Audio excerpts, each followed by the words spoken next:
Hello students, in this video we'll discuss chapter number 6 natural vegetation. बेटा इस chapter में सबसे पहले तो हम डिस्कस करेंगे what do you mean by natural vegetation, forest क्या है, ठीक है। फिर हम डिस्कस करेंगे भाई हमारी लाइफ में क्या इम्पोर्टेंस है किसकी बेटा, फॉरेस्ट की।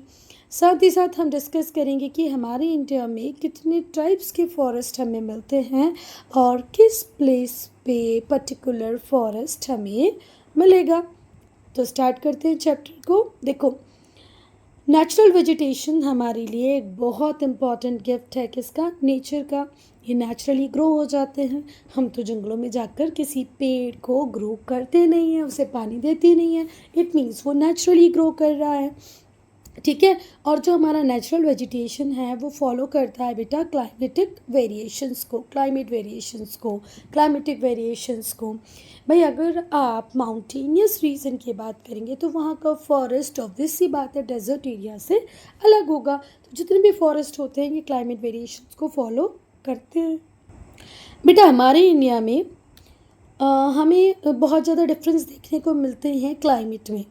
कैसे, लद्दाख का क्लाइमेट बिल्कुल अलग है, राजस्थान का अलग है, तो केरला का और भी अलग है। क्योंकि हमारे इंडिया में वैरायटी में क्लाइमेट्स अवेलेबल हैं तो इसीलिए हम देखते हैं कि हमारे इंडिया में वाइड रेंज है नेचुरल वेजिटेशन की भी, ठीक है। केरला में आपको एवरग्रीन फॉरेस्ट मिलेंगे, तो माउंटेनियस रीजन पे आपको माउंटेन फॉरेस्ट मिलेंगे, तो राजस्थान में थॉर्नी बुशेस मिलेंगी, है ना। तो प्लेसेस के अकॉर्डिंग, प्लेसेस के क्लाइमेट के अकॉर्डिंग आपको वहाँ पर फॉरेस्ट मिलेंगे। जो टाइप्स होता है नेचुरल वेजिटेशन का वो वेरी करता है अकॉर्डिंग टू क्लाइमेट। भाई क्लाइमेट एक इम्पॉर्टेंट फैक्टर है। उसके बाद बेटा सॉइल भी एक डोमिनेंट रोल प्ले करता है नेचुरल वेजिटेशन में। एल्टीट्यूड मतलब हाइट। अगर आप प्लेन्स में हैं तो कौन सा फॉरेस्ट आपको मिलेगा, प्लेट्यूज़ में हो सकता है अलग हो, हिली रीजन्स में, माउंटेन्स में अलग हो। तो जो टाइप होता है नेचुरल वेजिटेशन का वो वेरी करता है क्लाइमेट के अकॉर्डिंग, सॉइल के अकॉर्डिंग और एल्टीट्यूड के अकॉर्डिंग। बेटा देखो, ऐसा नहीं है कि एक चीज़ की इम्पोर्टेंस होती है और दूसरे की बिल्कुल नहीं होती है। हमारी कंट्री में जितना इम्पोर्टेंट हमारे लिए कोल है, पेट्रोलियम है, मिनरल्स है, उतना ही इम्पोर्टेंट हमारे लिए फॉरेस्ट भी हैं। तो मोस्ट वैल्यूएबल रिसोर्सेज जो इंडिया में अवेलेबल हैं उसमें से एक है हमारे फॉरेस्ट। फॉरेस्ट का एक इम्पॉर्टेंट रोल होता है बेटा क्लाइमेट में, हमारे इकोनॉमिक डेवलपमेंट में। So everything whatever we have in our surrounding is important. तो हम जितने भी इम्पॉर्टेंट रिसोर्सेज की बात करें, out of that forest is very important. Why so? Because it is making ecological balance as well as give us various things which make economic development possible. तो बेटा अगर कोई आपसे पूछे कि फॉरेस्ट रिन्यूएबल रिसोर्स है कि नॉन रिन्यूएबल, तो क्या बोलोगे? रिन्यूएबल। क्यों रिन्यूएबल है? एक पेड़ यहाँ पर लगा हुआ था, अगर मैं आज इसको कट भी कर देती हूँ और यहाँ पर एक छोटा सा पौधा लगा देती हूँ, इन फ्यूचर वो भी क्या पड़ जाएगा बेटा, एक बड़ा पेड़ बन जाएगा, है ना। तो फॉरेस्ट क्या है, रिन्यूएबल रिसोर्सेज हैं जो इकोलॉजिकल बैलेंस को बनाए रखते हैं, कार्बन को अब्सॉर्ब करते हैं, ऑक्सीजन रिलीज़ करते हैं, हमारी इन्वायरमेंट से बहुत सारी जो गैसेस होती हैं जो ग्लोबल वार्मिंग का कारण बन सकती हैं उन्हें अब्जॉर्ब कर लेते हैं, पोल्यूशन को कम करते हैं, ह्यूमिडिटी को मेंटेन करते हैं। आप लोगों ने एक प्रोसेस का नाम सुना होगा, क्या होती है यार वो प्रोसेस, ट्रांसपीरेशन की प्रोसेस। तो ट्रांसपीरेशन की प्रोसेस में जो प्लांट्स होते हैं, जो ट्रीज़ होते हैं, वो एयर में गैस वाटर को रिलीज़ करते हैं, है ना। देखो रूट्स के थ्रू ट्री जो भी वाटर को अब्जॉर्ब कर रहा है वो पूरा यूज़ नहीं करता है, तो जो उसकी लीव्स होती हैं वो अनयूज्ड वाटर को वापस कर देती हैं, तो ये वाटर रिलीज़ करते हैं। किस प्रोसेस में बेटा? ट्रांसपीरेशन की प्रोसेस में। तो फॉरेस्ट रिन्यूएबल रिसोर्सेज हैं, इकोलॉजिकल बैलेंस को बनाते हैं, पोल्यूशन को कम करते हैं, ह्यूमिडिटी को मेंटेन रखते हैं, हवा को प्योरीफाई करते हैं, और हमारी आर्मी के लिए, हमारी रेलवेज़ के लिए, हमारे होम डेकोर के लिए ये हमें देते हैं टिम्बर, ठीक है। तो टिम्बर का एक ग्रेट सोर्स है हमारे फॉरेस्ट। फ्रूट्स, हमें फॉरेस्ट से मिलते हैं, फ्लावर्स हमें फॉरेस्ट से मिलते हैं, और फ्यूल भी हमें कहाँ से मिलता है? फॉरेस्ट से। So do remember, forest is very important for us because they are maintaining ecological balance, they are providing us timber, और timber के बहुत सारे यूसेज हैं बेटा। बोर्ड बनाने से लेकर के आर्मी मिलिट्री में इसका यूज़ होता है, हमारे घर के डेकोरेटिव आइटम्स में यूज़ होता है ना। Wooden planks are very useful. तो यूज़फुल टिम्बर हमें फॉरेस्ट से मिलता है, फ्रूट्स मिलते हैं, फ्लावर मिलते हैं। जो फॉरेस्ट हैं वो सॉइल इरोजन नहीं होने देते हैं, सॉइल को टाइटली पकड़ के रखते हैं। और जहाँ पर पेड़ होंगे बेटा, आपको भूलने की ज़रूरत नहीं है, पेड़ों के ऊपर बहुत सारे बर्ड्स अपने घर बना लेते हैं, वहाँ पर रहते हैं। तो it's a home for various animals, birds, है ना। आप लोगों ने देखा होगा पेड़ के नीचे ही बरो बना लेते हैं हमारे रैबिट्स वगैरह। सो ये हमें तो हेल्प कर रहा है बीइंग ह्यूमन, जैसे हम इंसानों की मदद तो कर ही रहा है, जानवरों की मदद भी करता है कौन? फॉरेस्ट। बहुत सारे वाइल्ड एनिमल, बर्ड्स, इंसेक्ट पेड़ों पर ही रहते हैं। अब बेटा ये सारे यूजेस आपको समझ में आ गए कि भाई वो एयर को प्यूरिफाई करते हैं, ह्यूमिडिटी को मेंटेन करते हैं ट्रांसपिरेशन की प्रोसेस से, फिर टिम्बर का सोर्स है, फ्रूट्स, फ्लावर्स। अब मुझे आप लोग कमेंट सेक्शन में लिख के बताएंगे, जैसे कि मैंने कहा कि आर्मी में भी बहुत ज़्यादा यूज़ होता है टिम्बर का, तो वो कहाँ होता है, कैसे होता है, वो आप लोगों को मुझे कमेंट सेक्शन में लिख के बताना है। बाकी तो आपको सब समझ आ ही गया होगा बेटा। आपने कमेंट सेक्शन में आंसर ज़रूर करना है, ठीक है, कि कैसे टिम्बर आर्मी में यूज़ होता है। चलो, तो वाइल्ड एनिमल्स को ये हैबिटेट प्रोवाइड कराता है, बर्ड्स को, इंसेक्ट्स को हैबिटेट प्रोवाइड कराता है। तो यहाँ पर आपको फॉरेस्ट की इम्पोर्टेंस देखने को मिली। देखो, सिर्फ 21.02% जो हमारा जोग्राफिक एरिया है इंडिया का, उतना ही फॉरेस्ट से कवर है। यूजुअली हर कंट्री के पास उसके लैंड एरिया का 33% एज फॉरेस्ट होना चाहिए, पर हमारे पास सिर्फ और सिर्फ 21.02% ही फॉरेस्ट अवेलेबल है, ठीक है। अब ऐसा कैसे हो गया? पहले तो सब जगह जंगल ही थे, तो फिर जंगलों की कमी कैसे हो गई? हम लगभग 11-12% से हमारे कंट्री में फॉरेस्ट कम है, तो क्यों? क्योंकि हमने बहुत ज़्यादा डिफॉरेस्टेशन किया है। That has been going on now for decades. देखो बेटा, डिफॉरेस्टेशन तो एक ऐसा फेनोमेना है जो कब नहीं हुआ, हमेशा ही होता आया। हम देखते हैं अशोक के टाइम में, चंद्रगुप्त के टाइम में, उसके बाद हर्षवर्धन के टाइम में, हमेशा इन लोगों ने फॉरेस्ट को कट करके लैंड को कल्टीएबल लैंड में कन्वर्ट किया है। ब्रिटिशर्स आए तो उन्होंने भी बहुत सारे फॉरेस्ट को कट करके उसे कल्टीवेशन के लिए एरिया बना दिया। अब हम लोग फॉरेस्ट को कट करते हैं for urbanisation, for making new colonies. तो डिफॉरेस्टेशन कंटिन्यूसली होता है, इसलिए हमारे फॉरेस्ट का एरिया कम कम कम और कम होता गया है। बेटा अभी थोड़ी देर पहले ही हम लोगों ने डिस्कस किया कि बहुत सारे एनिमल्स ट्रीज़ के ऊपर डिपेंड करते हैं, बहुत सारे इंसेक्टिसाइड्स, बर्ड्स, ये ट्रीज़ के ऊपर डिपेंड करते हैं। ऑल इन ऑल ये फॉरेस्ट के ऊपर डिपेंड करते हैं, है ना। तो जैसे हम फॉरेस्ट को ख़त्म करेंगे, ऑब्वियस सी बात है हम वाइल्ड लाइफ के एक्सटर्मिनेशन के लिए भी रिस्पॉन्सिबल होंगे। अगर जानवरों की जनसंख्या कंटिन्यूसली कम हो रही है, तो उसका मेन रीज़न डिफॉरेस्टेशन ही है। हमारी कंट्री में कुछ एनिमल एक्सटिंक्ट हो चुके हैं, कुछ एंडेंजर्ड लिस्ट में हैं, और उस सब का मेन रीज़न यही है कि हमारे कंट्री इंडिया में कंटिन्यूसली हुआ है डिस्ट्रक्शन किसका? फॉरेस्ट का। बेटा ये जो वर्ड है एक्सटर्मिनेशन, इसका मतलब होता है विध्वंस हो जाना, ख़त्म हो जाना। अब बेटा हम वो सारे एनवायरमेंटल फैक्टर्स को डिस्कस करेंगे जो नेचुरल वेजिटेशन को अफेक्ट करते हैं। तो जो नेचुरल वेजिटेशन है इंडिया का, वो मेनली रेन और रिलीफ फीचर पे डिपेंड करता है। रिलीफ फीचर मतलब वो प्लेन्स है, प्लेट्यूज हैं, माउंटेन्स हैं, और रेन मतलब बारिश।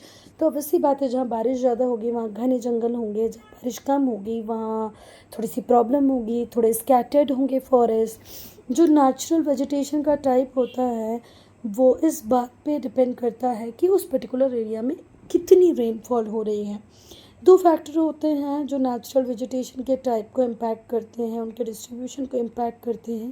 पहला है कि जो रेनफॉल का अमाउंट है और दूसरा है रिलीफ।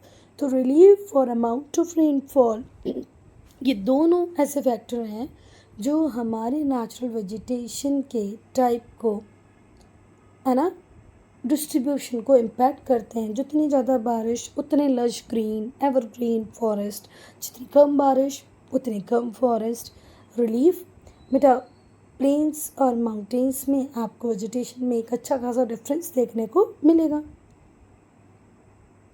बेटा अब हम डिस्कस करेंगे हमारे इंडिया में पाए जाने वाले मेन टाइप्स के फॉरेस्ट को ना या नेचुरल वेजिटेशन को। तो जो नेचुरल वेजिटेशन है इंडिया का, भारत का, उसे हम क्लासीफाई कर सकते हैं फॉलोइंग कैटेगरीज में। पहला, वो फॉरेस्ट जो रेनफॉल के वेरिएशन पे डिपेंड करते हैं, वो है tropical evergreen. Second, deciduous, desert और semi desert, thorn and scrub. बेटा ये जो चार कैटेगरी आपने पढ़ी, ये किस बेसिस पे डिवाइडेड है? वेरिएशन ऑफ रेनफॉल, कितनी कम बारिश होती है, मीडियोकर बारिश होती है, सबसे ज़्यादा बारिश होती है, उस पर ये चार कैटेगरी डिपेंड करेंगी। Tropical evergreen, deciduous monsoon, desert and semi desert, thorn and scrub. बेटा अब रिलीफ फीचर की बात करें तो रिलीफ फीचर के कारण जो फॉरेस्ट के दो टाइप हैं वो हैं माउंटेन फॉरेस्ट और मिक्स फॉरेस्ट। मैंग्रोव फॉरेस्ट जिन्हें हम टाइडल और लिटरल फॉरेस्ट भी कहते हैं। ठीक है, अब हम सबसे पहले डिस्कस करेंगे हमारे रेनफॉल वेरिएशन वाले फॉरेस्ट को। तो हम एवरग्रीन फॉरेस्ट को देखते हैं। तो एवरग्रीन फॉरेस्ट को क्लाइमेट कैसा चाहिए बेटा? ट्रॉपिकल। ट्रॉपिकल क्लाइमेट कहाँ मिलता है बेटा? ये इक्वेटर है जो हमारे कंट्री को नहीं, हमारे अर्थ को 2 इक्वल हाफ्स में डिवाइड करता है। ठीक है, equator is the largest latitude great circle which divides not India, entire earth into 2। एक लाइन इंडिया को भी डिवाइड करती है, हमारी कंट्री भारत को भी डिवाइड करती है दो भागों में, जिसे हम ट्रॉपिक ऑफ कैंसर कहते हैं। पर बेटा यहाँ पर हम किसकी बात कर रहे हैं? इक्वेटर की, जो हमारे वर्ल्ड को, हमारी अर्थ को दो भागों में डिवाइड करता है। उसके ऊपर 23.5 तक और उसके नीचे 23.5 तक। जैसे ये लैटिट्यूड है तो 1 2 3 4 5 करके यहाँ 90 तक पहुँचते हैं। ऐसे 1 2 3 4 5 कर साउथ में भी 90 तक पहुँचते हैं। तो 23.5 डिग्री नॉर्थ का जो लैटिट्यूड है, 23.5 डिग्री साउथ का जो लैटिट्यूड है, इस पर्टिकुलर एरिया को हम बोलते हैं ट्रॉपिकल जोन या टॉरड जोन।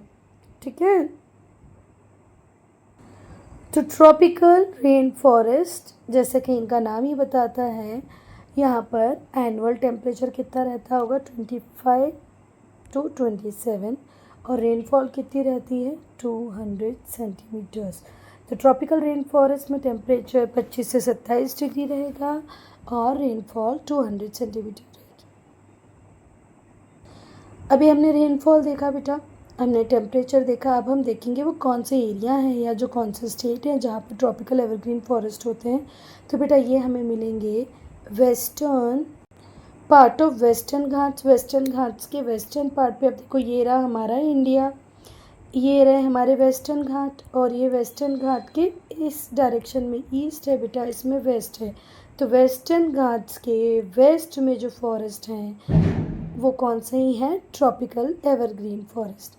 फिर बेटा महाराष्ट्र के कुछ पार्ट में मिलेंगे हमें एवरग्रीन फॉरेस्ट, कर्नाटका में मिलेंगे, केरला में मिलेंगे, ईस्टर्न हिमालय मतलब तराई रीजन में मिलेंगे, है ना, नॉर्थ ईस्ट इंडिया में मिलेंगे, मिज़ोरम, त्रिपुरा, नागालैंड में, लुसाई, खासी, जयंतिया, ये जो हिल्स हैं, गैरो जो हिल्स है, जिन्हें हम असम हिल्स भी कहते हैं, यहाँ पर मिलेंगे। अंडमान एंड निकोबार आइलैंड में मिलेंगे। तो पहला तो आप क्या लिखोगे कि हमारे इंडिया के वेस्टर्न घाट्स के वेस्ट में, वेस्टर्न घाट्स के भी वेस्ट में। दूसरा आप लिखोगे महाराष्ट्र में, फिर कर्नाटका में, केरला में, फिर ईस्टर्न हिमालय बोले तो तराई रीजन में, नॉर्थ ईस्ट इंडिया में, लुसाई, काशी और जयंतिया, गैरो जो हिल्स हैं वहाँ पर मिलेंगे, और अंडमान एंड निकोबार में मिलेंगे। जनरली ये किस एल्टीट्यूड पे मिलते हैं बेटा? 500 metre to 1500 metre on the windward और western side of western Ghat. Generally इनका जो एल्टीट्यूड, जो हाइट होती है ये वाले फॉरेस्ट की, वो 500 से 1500 होती है। मतलब फिर से मैं बोलूँगी इंडिया, और यहाँ पर ये जो वेस्टर्न घाट्स हैं, वेस्टर्न घाट्स के वेस्टर्न साइड में 1500 मीटर तक की ऊंचाई। बेटा देखो, जो माउंटेन होते हैं जहाँ बारिश होती है उस वाली साइड को हम बोलते हैं विंडवर्ड साइड। तो ये कौन सी साइड है? Windward side. जहाँ सूखी हवाएं जाती हैं उन्हें हम लीवर्ड साइड बोलते हैं। तो वेस्टर्न घाट के इस साइड में जहाँ विंडवर्ड साइड है, जहाँ बहुत बारिश होती है, यही मिलते हैं एवरग्रीन फॉरेस्ट। कैरेक्टरिस्टिक क्या होते हैं बेटा? ये हैवी रेनफॉल वाले एरिया में मिलते हैं, इसीलिए इन्हें रेन फॉरेस्ट भी कहते हैं। Evergreen forest is also known as rain forest. Why so? Because they are formed in the area of heavy rainfall। बेटा ध्यान से सुनना, ये जो एवरग्रीन फॉरेस्ट होते हैं जिन्हें हम रेन फॉरेस्ट भी कहते हैं, यहाँ पर ग्राउंड कवर भी बहुत ज़्यादा थिक होता है। ठीक है। यहाँ पर बहुत सारे क्लाइंबर्स होते हैं, एफीफाइट्स होते हैं। क्लाइंबर्स आपको पता ही है, लताएँ, है ना। पर एफीफाइट्स का मतलब क्या होता है? जो दूसरे प्लांट पर बेस जो प्लांट होते हैं वो एफीफाइट्स होते हैं। बैम्बू, फर्न्स बहुत कॉमन है। मतलब जहाँ पर भी एवरग्रीन फॉरेस्ट होते हैं वहाँ जो ग्राउंड कवर होता है बहुत ज़्यादा थिक होता है। बहुत सारे क्लाइंबर्स, एफीफाइट्स, बैम्बू, फर्न्स, ये बहुत कॉमन होते हैं। बेटा इसका नाम ट्रॉपिकल एवरग्रीन फॉरेस्ट है। एवरग्रीन फॉरेस्ट रखा ही इसलिए गया है क्योंकि यहाँ पर बहुत सारे ट्रीज़ होते हैं, मतलब डेंसली पॉपुलेटेड ट्रीज़ हैं। अब इन ट्रीज़ में भी क्या होता है बेटा, जब एक टाइप के ट्रीज़ लीव शेड कर रहे होते हैं तो दूसरे टाइप के जो ट्रीज़ होते हैं इनमें ग्रीन लीव्स होती हैं। ठीक है। यहाँ पे पत्ते झड़ भी जाएंगे तो भी ये पूरा फॉरेस्ट ग्रीन दिखेगा। फिर जब ये वाले फॉरेस्ट, ये वाले ट्रीज़ में शेडिंग का काम चल रहा होगा तो ये ग्रीन दिखाई पड़ेंगे। और इस तरीके से हम पूरा साल भर देख सकते हैं कि फॉरेस्ट ग्रीन ही दिखाई पड़ते हैं। अब ऐसा तो नहीं है बेटा कि पत्तियाँ आई तो कभी झड़ेंगी ही नहीं, पत्तियाँ झड़ती हैं, है ना, शेड करते हैं ट्रीज़ अपनी लीव्स को। पर बात ये है कि एक साथ में नहीं करते, जिस वजह से पूरे साल हमको ये फॉरेस्ट ग्रीन ग्रीन ग्रीन ही दिखाई पड़ता है। इसीलिए इसका नाम हमने रख ही दिया है एवरग्रीन। तो as they do not shed their leaves at the same time पे ये लीव्स को शेड नहीं करते, इसीलिए ये एवरग्रीन रहते हैं। और एवरग्रीन रहते हैं इसलिए हमने इनका नाम रखा है ट्रॉपिकल एवरग्रीन फॉरेस्ट। बेटा जो एवरग्रीन फॉरेस्ट होते हैं ना, हम इन्हें प्रॉपरली एक्सप्लॉइट कर ही नहीं पाते हैं। क्यों नहीं कर पाते हैं? क्योंकि इतनी डेंस ग्रोथ है ना। अंडर ग्रोथ भी बहुत ज़्यादा डेंस है, ट्रीज़ भी बहुत ज़्यादा पास पास होते हैं, तो ट्रांसपोर्टेशन फैसिलिटीज़ की यहाँ पर कमी होती है और इस वजह से हम एवरग्रीन फॉरेस्ट को प्रॉपरली एक्सप्लॉइट नहीं कर पाते। बेटा देखो, बड़े बड़े ट्रीज़ तो हैं, नीचे छोटे छोटे हर्ब, शर्ब्स, क्लाइंबर, क्रीपर्स भी हैं, जिनकी वजह से इस एरिया में अंदर जाना, इसे प्रॉपरली एक्सप्लॉइट करना बहुत मुश्किल काम है। और ट्रांसपोर्टेशन फैसिलिटीज़ भी नहीं है। अब हम स्पीशीज़ की बात करें तो यहाँ हमें मिलते हैं रोज़वुड ट्रीज़। ये बहुत हार्ड होते हैं, फाइन ग्रेन्ड होते हैं और बहुत ज़्यादा ड्यूरेबल होते हैं।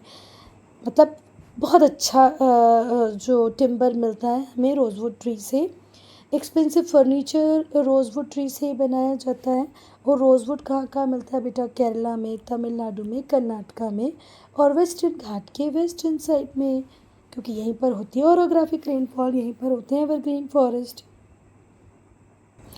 फिर से एक बार डिस्कस कर लेते हैं भाई, रोज़वुड कैसा है? हार्ड है, फाइन ग्रेन्ड है, ड्यूरेबल है। क्या बनता है इससे? Expensive furniture. कहाँ मिलता है? केरला, तमिलनाडु, कर्नाटका। अब हम शीशम को पढ़ेंगे। शीशम भी हार्ड वुड है बेटा, बढ़िया टिम्बर प्रोड्यूस होता है शीशम से भी, और इससे भी एक्सपेंसिव फर्नीचर ही बनाए जाते हैं। इसके बाद है गुर्जन। गुर्जन का बेसिक यूज़ होता है घर बनाने में, रेलवे स्लीपर्स में। आप लोगों ने रेलवे की पटरी देखी होगी ना, इन पटरियों को आपस में जोड़े रखने के लिए यहाँ पर किसका यूज़ होता है बेटा? एक स्लीपर का, एक वुडन प्लैंक होता है, एक स्लीपर होता है, पटिया होता है, जिससे हम इन पटरियों को बांधे रखते हैं। तो आजकल तो सही बात हम बताएं तो हम वुडन प्लैंक्स का वुडन स्लीपर मतलब टिम्बर का यहाँ पर यूज़ कर ही नहीं रहे हैं। लकड़ी से बने स्लीपर्स नहीं यूज़ कर रहे हैं। आजकल हम जो स्लीपर यूज़ कर रहे हैं वो किससे बने होते हैं बेटा? टिम्बर से। क्योंकि अभी वैसे ही हमारा फॉरेस्ट एरिया कम है, रेलवे का एक्सपांशन कंटिन्यूसली हो रहा है। 1 किलोमीटर रेलवे बनाने में पता नहीं कितने स्लीपर लग जाते थे। तो बेटर है कि हमें इसका रिप्लेसमेंट ढूंढना था और हमने ढूंढ लिया। अब हम वुडन स्लीपर्स नहीं लगाते हैं, यहाँ पर क्या लगा देते हैं? सीमेंट के स्लीपर लगा रहे हैं। जो गुर्जन है इसका यूज़ घर बनाने में, रेलवे स्लीपर्स में और फर्नीचर में होता है। ये मिलता है वेस्ट बंगाल में, अंडमान निकोबार में और हिमालयन रीजन में। अब हम डेसिडियस मानसून फॉरेस्ट को डिस्कस करेंगे, जिन्हें ट्रॉपिकल डेसिडियस फॉरेस्ट भी कहते हैं। क्लाइमेट कैसा होता है बेटा जहाँ पर डेसिडियस फॉरेस्ट होते हैं? टेम्परेचर 24 डिग्री टू 27 डिग्री होता है और रेनफॉल 150 टू 200 सेंटीमीटर होती है। तो जहाँ पर भी आपको tropical rain forest, tropical deciduous forest मिलेंगे, ट्रॉपिकल रेन फॉरेस्ट नहीं बेटा, tropical deciduous forest, sorry, tropical deciduous forest, tropical rain forest नहीं, ट्रॉपिकल डेसिडियस फॉरेस्ट, या जहाँ पर भी डेसिडियस फॉरेस्ट मिलेंगे तो वहाँ टेम्परेचर होगा 24 से 27 और रेनफॉल होगी 150 टू 200। अब स्टेट्स कौन कौन से हैं बेटा? तो जो डेसिडियस फॉरेस्ट हैं ये हमें उस बेल्ट में मिलेंगे जो वेस्टर्न घाट्स के आसपास है। और कहाँ पर है बेटा? ईस्टर्न स्लोप्स पे। अभी हमने जितने भी ट्रीज़ को पढ़ा वो वेस्टर्न घाट के वेस्ट साइड में थे, पर जब हम डेसिडियस फॉरेस्ट की बात करते हैं तो ये वेस्टर्न घाट की ईस्ट साइड में, मतलब अब हम जैसे सपोज़ करो ये वेस्टर्न घाट है तो इस साइड आप लोग देखना यहाँ मुंबई है और इस साइड पुणे है, ठीक है। तो जो मुंबई वाली साइड है वहाँ पर एवरग्रीन फॉरेस्ट मिलते हैं और जो पुणे वाली साइड है वहाँ पर मिलते हैं हमें डेसिडियस फॉरेस्ट। अब तो समझ में आया होगा ना बेटा कि ये वेस्टर्न घाट है, कुछ लैंड एरिया यहाँ पर है, कुछ लैंड एरिया यहाँ पर है। तो यहाँ पर जो लैंड एरिया वहाँ एवरग्रीन फॉरेस्ट है, यहाँ पर जो लैंड एरिया वहाँ पर डेसिडियस फॉरेस्ट है। चलो दूसरा, जो डेसिडियस फॉरेस्ट बेल्ट है वो शिवालिक रेंज है, छोटा नागपुर प्लेट्यू है। ये जो फॉरेस्ट हैं ये कौन कौन से स्टेट्स में मिलते हैं? तो बिहार में, यूपी में, उड़ीसा में, एमपी में, मणिपुर में, त्रिपुरा में, मिजोरम में, असम में, अंडमान एंड निकोबार आइलैंड में। तो अंडमान निकोबार आइलैंड, मेघालय, मिजोरम, यहाँ पर ट्रॉपिकल डेसिडियस भी मिलेंगे, एवरग्रीन फॉरेस्ट भी मिलेंगे। क्या विशेषताएं इनकी? तो ये बेटा एक साथ में सारे के सारे पेड़ अपनी पत्तियों को शेड कर देते हैं, ठीक है। लगभग 6 से 8 वीक स्प्रिंग में ऐसा होता है, अर्ली समर में ऐसा होता है कि सारे पेड़ ब्राउन दिखते हैं, ग्रीनरी बिल्कुल ख़त्म हो जाती है, सारी की सारी पत्तियां नीचे, पेड़ ऐसा लगता है ब्राउन ब्राउन ब्राउन खड़े हैं, सूखे बेचारे। तो जैसे एवरग्रीन फॉरेस्ट में जो ट्रीज़ होते थे वो एक साथ अपनी लीव्स को शेड नहीं करते थे, यहाँ पर सारे ट्रीज़ एक बार स्प्रिंग में सारी लीव्स को क्या करते हैं? शेड कर देते हैं। मार्च अप्रैल जब सफिशिएंट मॉइस्चर लीव्स को नहीं मिल पाता है तो पेड़ अपने आप को बचाने के लिए लीव्स को छोड़ देता है, जिससे कि बहुत ज़्यादा लॉस वाटर का ना हो। तो जब मार्च में, अप्रैल में सफिशिएंट वाटर नहीं अवेलेबल होता है तो ये वाले जो पेड़ होते हैं बड़े समझदार होते हैं, ये अपनी सारी पत्तियों को छोड़ देते हैं। जो सबसॉइल वाटर होता है वो इनफ नहीं होता इन ट्रीज़ के लिए टू रिटेन देयर लीव्स। बेटा ज़मीन के अंदर का जो पानी है वो इतना अवेलेबल नहीं है, ये इतना इनफ नहीं है कि ये अपनी पत्तियों को पकड़े रखें, इसलिए ये अपनी पत्तियों को छोड़ देते हैं। पत्तियाँ नहीं रहेंगी तो ट्रांसपिरेशन का प्रोसेस भी नहीं होगा, मतलब पानी वापस से एनवायरनमेंट को वापस भी नहीं मिलेगा। अप्रैल मई में जो डेसिडियस ट्री हैं वो ऑलमोस्ट बेयर दिखते हैं, ऐसा लगता है बस पेड़ खड़ा है और कुछ नहीं है, पत्तियाँ वत्तियाँ कुछ नहीं होती, बेयर क्या बोलते हैं इसको भाई, मतलब तना तना दिखता है, पत्तियाँ वगैरह नहीं होती हैं। सो अप्रैल और मई में ये जो ट्रीज़ होते हैं ऑलमोस्ट बेयर दिखते हैं। Forest of north temperate zone के जो फॉरेस्ट हैं वो अपनी पत्तियों को ऑटम में गिराते हैं, शेड करते हैं। फिर से ध्यान से सुनना बेटा, नॉर्थ टेम्परेट जोन में जितने भी फॉरेस्ट हैं वो ऑटम में अपनी पत्तियों को गिरा देते हैं। ये इकोनॉमिकली बहुत इम्पॉर्टेंट फॉरेस्ट होते हैं, इनसे हमें वैल्यूएबल टिम्बर मिलता है और दूसरे फॉरेस्ट प्रोड्यूस भी मिलते हैं। ट्रॉपिकल डेसिडियस फॉरेस्ट इकोनॉमिकली हमारे लिए बहुत अच्छे हैं, ये टिम्बर तो देते हैं, बहुत सारे अदर प्रोडक्ट्स भी देते हैं। ये ऑक्यूपाई करते हैं बहुत बड़े एरिया को।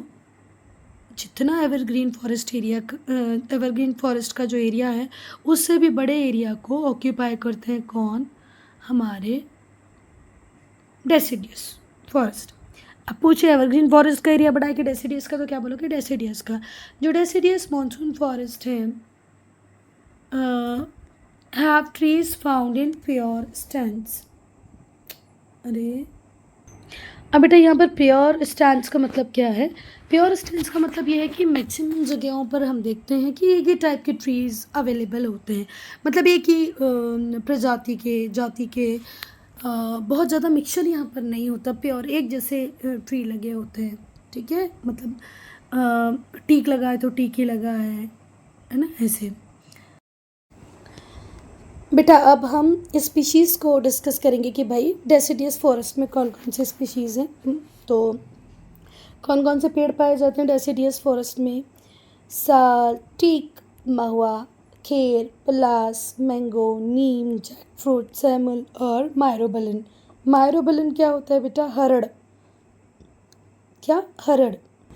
और ये जो सेमल हम लोग सेमल बोलते हैं, कुछ लोग सेमुल भी बोलते हैं। सेमल इसको कॉटन ट्री भी कहते हैं। फिर पलाश जिसमें ऑरेंज फूल होते हैं, मैंगो आम आप जानते हो, नीम आप जानते हो, जैकफ्रूट मतलब कटहल होता है। कई जगह कटहल को कुछ और भी बोलते हैं, अभी थोड़े दिन पहले मैंने सुना था, पता नहीं। चलो, तो महुआ आप सब जानते हैं, साल टीक जानते हैं, सेमल या सेमुल, और मायरोबलन क्या होता है बेटा? हरड़। क्या होता है? हरड़। और सेमल क्या है? कॉटन ट्री है ना। चलो, टीक की अगर हम बात करें तो जो टीक वुड है वो यूनिवर्सली फर्नीचर बनाने के लिए यूज़ होता है, घर के कंस्ट्रक्शन में इसका यूज़ होता है, और शिप बिल्डिंग में। टीक बहुत ही मजबूत लकड़ी होती है जिससे घर बनाए जा सकते हैं, शिप्स बनाई जाती हैं और फर्नीचर भी बनाया जाता है। जो सीज़न टीक वुड है वो वाइट एंड्स को भी रेसिस्ट करती है। अगर सीज़न टीक वुड से आपने कोई फर्नीचर बनाया है तो दीमक भी उसे खाती नहीं है। अब आप लोगों को लग रहा होगा टीक वुड तो ठीक है, ये सीज़न का मतलब क्या है? बेटा वो टीक की लकड़ी जिसको काट कर अच्छे से सुखाया गया है, अगर एक बार इसको आपने अच्छे से सुखा लिया, इसके मॉइस्चर कंटेंट को ख़त्म कर दिया, तो वाइट एंड्स मतलब जो दीमक वगैरह होती हैं वो भी इस लकड़ी को खा नहीं पाती हैं। Teak wood does not erode और रस्ट आयरन नेल। बेटा टीक वुड में लगी जो आयरन नेल होती हैं उनमें कभी रस्टिंग भी नहीं आती है। तो समझो कितनी काम की लकड़ी है, इसमें अगर लोहे की कील भी डालोगे तो उसमें जंग नहीं लगेगी। टीक वुड मिलेगा आपको महाराष्ट्र में, मध्य प्रदेश में, असम में, उड़ीसा में, बिहार में और तमिलनाडु में। ठीक है, अब हम साल की बात करेंगे। जो साल की जो लकड़ी होती है वो भी बहुत हार्ड होती है और इसमें भी मतलब वो दीमक नहीं लगती। वाइट एंड्स बोले तो दीमक नहीं लगती। It occurs in large pure stands. और बेटा जहाँ पर साल के पेड़ होते हैं तो हम देखते हैं बहुत बड़े एरिया में साल ही साल के पेड़ आपको देखने को मिलेंगे। इससे रेलवे के स्लीपर्स बनाए जाते थे, घर बनाने में भी इसका यूज़ होता है और रेलवे स्लीपर बनाने में भी यूज़ होता है। पर जैसा कि मैंने बताया आजकल रेलवे स्लीपर हम लकड़ी के बना ही नहीं रहे हैं। ये कहाँ पर मिलते हैं? नॉर्थ सेंट्रल एशिया में, नॉर्थ में मिलेंगे, इंडिया के सेंट्रल इंडिया में मिलेंगे और नॉर्थ ईस्ट इंडिया में मिलेंगे। इंडिया के नॉर्थ में, इंडिया के सेंटर में, इंडिया के नॉर्थ ईस्ट में आपको साल मिल जाएगा। नेक्स्ट, अगर हम स्टेट्स की बात करें कि भाई साल कहाँ कहाँ मिलेगा, तो बिहार में, यूपी में, उड़ीसा में, मध्य प्रदेश में, त्रिपुरा में और असम में। हमारे मध्य प्रदेश में, आपके बिहार, यूपी में, उड़ीसा में, त्रिपुरा, असम साल के पेड़ मिल जाते हैं। बेटा सैंडलवुड से हम स्टार्ट करेंगे हमारे पार्ट 2 को। Students, if you have any doubt, any problem, if you want any change in video format, do right in comment section.